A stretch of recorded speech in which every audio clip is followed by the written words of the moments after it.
بسم اللہ الرحمن الرحیم۔ اللہ اور رسول صلی اللہ علیہ وسلم سے ہمیں کیوں محبت کرنی چاہیے، اور اللہ پھر ہماری ہر دعا کیسے قبول کرتا ہے۔ ناظرین، نبی کریم صلی اللہ علیہ وسلم ایک گجوے میں تشریف لے گئے، حضرت عبداللہ بھی ساتھ گئے۔ راستے میں ایک جگہ پہنچے تو حضرت عبداللہ کو بخار ہو گیا۔ نبی کریم صلی اللہ علیہ وسلم کو پتہ چلا تو آپ حضرت ابو بکر و عمر رضی اللہ عنہما کو لے کر تشریف لائے۔ جب وہاں پہنچے تو حضرت عبداللہ کے کچھ لمحے باقی تھے۔ نبی اکرم صلی اللہ علیہ وسلم نے ان کے سر کو اپنی گود مبارک میں رکھ لیا۔ یہ وہ خوش نصیب صحابی ہیں جن کی نگاہیں چہرہ رسول صلی اللہ علیہ وسلم پر لگی ہوئی تھی، اور وہ اپنی زندگی کے آخری سانس لے رہے تھے۔ سبحان اللہ، گود مبارک میں اپنی جان اس کیفیت میں جان دینے والے کے سپرد کر دی۔ نبی کریم صلی اللہ علیہ وسلم نے ارشاد فرمایا کہ کفن دفن کی تیاری کرو۔ آپ صلی اللہ علیہ وسلم نے اپنی چادر بھجوائی اور فرمایا کہ عبداللہ کو اس چادر میں کفن دیا جائے گا۔ سبحان اللہ، واہ اللہ، تو بھی کتنا قدردان ہے کہ جس بدن کو تیری راہ میں ننگا کیا گیا تھا، آج تو اس بدن کو اپنے محبوب کی کملی میں چھپا رہا ہے۔ سبحان اللہ۔ دوستو، سودا کر کے تو دیکھو، پھر دیکھیں اللہ تعالیٰ کیسی قدردانی فرماتے ہیں۔ ہم لوگ ہی بے قدرے ہیں کہ اللہ تعالیٰ کو کہنا پڑا، اور انہوں نے اللہ تعالیٰ کی قدر نہیں کی جیسی کرنی چاہیے تھی۔ خود نبی کریم صلی اللہ علیہ وسلم نے ان کا جنازہ پڑھایا، پھر جنازہ لے کر قبرستان کی طرف چلے۔ شریعت کا مسئلہ یہ ہے کہ جو آدمی میت کا سب سے زیادہ قریبی ہو تو وہ قبر میں اس کو اتارنے کے لیے اترے۔ اس وقت ابو بکر و عمر رضی اللہ عنہما بھی کھڑے تھے۔ نبی صلی اللہ علیہ وسلم نے خود قبر میں اتر کر فرمایا کہ اپنے بھائی کو پکڑو، مگر ان کے ادب کا خیال رکھنا۔ آپ نے اس عاشق صادق کو اپنے ہاتھوں میں لیا اور زمین پر لٹا دیا، گویا اپنی امانت کو زمین کے سپرد کر دیا۔ یہ دیکھ کر حضرت عمر رضی اللہ عنہ کو حسرت ہونے لگی۔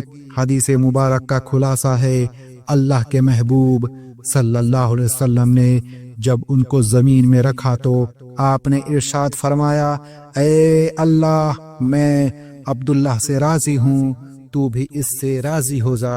یہ ایسے بول تھے کہ حضرت عمر رضی اللہ عنہ بھی سن کر وجد میں آ گئے اور کہنے لگے، میرا جی چاہتا ہے کہ کاش آج نبی کریم صلی اللہ علیہ وسلم کے مبارک ہاتھوں میں میری میت ہوتی۔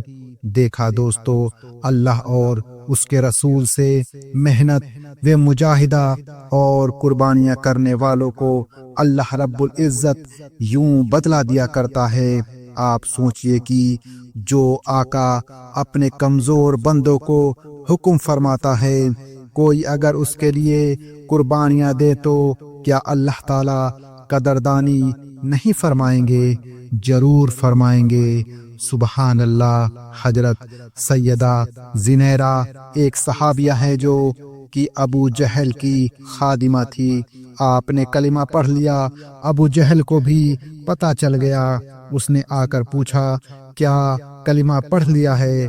فرمایا، ہاں، آپ بڑی عمر کی تھی، مشقتیں نہیں اٹھا سکتی تھی، مگر ابو جہل نے ایک دن اپنے دوستوں کو بلایا اور ان کے سامنے بلا کر اس نے انہیں مارنا شروع کر دیا، لیکن وہ سہن کرتی رہیں، کیونکہ وہ تو اللہ کے نام پر اس سے بڑی تکلیفیں سہنے کے لیے تیار تھی۔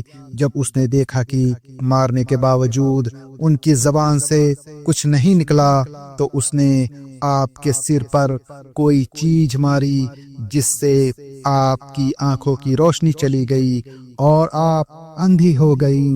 اب انہوں نے مذاق کرنا شروع کر دیا، کہنے لگے دیکھا تو ہمارے بتوں کی پوجا چھوڑ چکی تھی، لہٰذا ہمارے معبودوں نے تجھے اندھا کر دیا، مار سہن کر چکی تھی، مشقتیں اٹھا چکی تھی، یہ سب سزائیں سہن کرنا آسان تھی، مگر جب انہوں نے یہ بات کہی تو آپ سہن نہ کر سکی، اس لیے فوراً تڑپ اٹھی، اسی وقت کمرے میں جا کر سجدے میں گر گئی اور اپنے محبوب حقیقی سے راز و نیاز کی باتیں کرنے لگ گئی۔ عرض کیا اے اللہ، انہوں نے مجھے سزائے دی تو میں نے برداشت کیا، اور میری ہڈیاں بھی توڑ دیتے، وہ میرے جسم کو چھلنی بھی کر دیتے تو میں یہ سب کچھ برداشت کر لیتی، مگر تیری شان میں گستاخی کی کوئی بات سہن نہیں کر سکتی۔ وہ تو یوں کہتے ہیں کہ ہمارے معبودوں نے تمہاری روشنی چھین لی۔ اے اللہ، جب میں کچھ نہیں تھی تو تو نے مجھے بنا دیا، روشنی بھی عطا کر دی، اب تو نے ہی روشنی واپس لے لی۔ اے اللہ، تو مجھے دوبارہ روشنی عطا فرما دے تاکہ ان پر تیری عظمت کھل جائے۔ ابھی دعا والے ہاتھ چہرے پر نہیں پھیرے تھے کہ اللہ تعالیٰ نے آپ کی روشنی لوٹا دی۔ سبحان اللہ، اس وقت مرد تو مرد، عورتوں میں بھی محبت الہی کا جذبہ بھرا ہوا تھا۔ آج ہم اپنے آپ پر غور کریں کہ ہم اللہ کو کتنا یاد کرتے ہیں، اور ہم اللہ سے شکایت کرتے ہیں کہ اللہ ہمیں کچھ عطا نہیں کرتا، مگر حقیقت تو یہ ہے کہ ہمیں اللہ سے وہ محبت ہی نہیں۔ اسی لیے ہمیں چاہیے کہ ہم پہلے اللہ سے سچی محبت کریں، پھر دعا مانگے۔ اللہ عمل کی توفیق عطا فرمائے، آمین۔ پیارے دوستو، آج کے لیے بس اتنا ہی۔ ہم امید کرتے ہیں کہ آپ کو آج کا یہ ویڈیو پسند آیا ہوگا۔ اس ویڈیو کو لائک، شیئر اور ایسی ہی ویڈیوز دیکھنے کے لیے چینل کو سبسکرائب کریں۔ ہم ملتے ہیں آپ کو اگلی ویڈیو میں، تب تک کے لیے السلام علیکم ورحمۃ اللہ وبرکاتہ۔